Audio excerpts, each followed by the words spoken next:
રાજકોટ મહાનગરપાલિકા કચેરીમાં સ્થાનિક લોકોએ હોબાળો મચાવ્યો હતો। લીલુડી વોકડા ખાતે રહેતા લોકોને 24 કલાકમાં ઘર ખાલી કરવાનો નોટિસ મળતાની સાથે જ સ્થાનિક લોકોએ હોબાળો મચાવ્યો હતો। સ્થાનિક રહેવાસીઓ સાથે કોંગ્રેસ નેતાઓ અને આગેવાનોએ મનપા કચેરી ખાતે હોબાળો મચાવ્યો હતો અને ચોમાસામાં ડિમોલેશન બંધ કરવા અને બેઘર લોકોને વૈકલ્પિક જગ્યા આપવાની માંગણી સાથે આ હોબાળો કરવામાં આવ્યો હતો।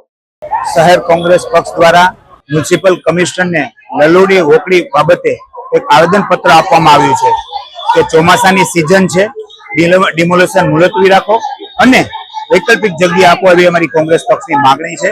જો આવનારા દિવસોની અંદર આ તંત્ર નહીં સાંભળે તો મ્યુનિસિપલ કમિશનરને ફરીથી રજૂઆત કરવામાં આવશે અને ઘેરાવ કરવામાં આવશે। ક્યાંક ને ક્યાંક ભાજપના મિત્રનું હિત સંકળાયેલું હોય એવું અમને લાગે છે અને આ તંત્ર નિર્ભર છે, ક્યાંય જગ્યાએ કઈ કરતું નથી। છેલ્લા 40 વર્ષથી લોકો વોકડા ઉપર જ રહે છે, અચાનક કેમ ડિમોલેશન કરવામાં આવ્યું છે એ પણ ચર્ચાનો વિષય છે, પણ આ લોકોને વૈકલ્પિક જગ્યા આપો અને એવી અમારી કોંગ્રેસ પક્ષની માંગણી છે।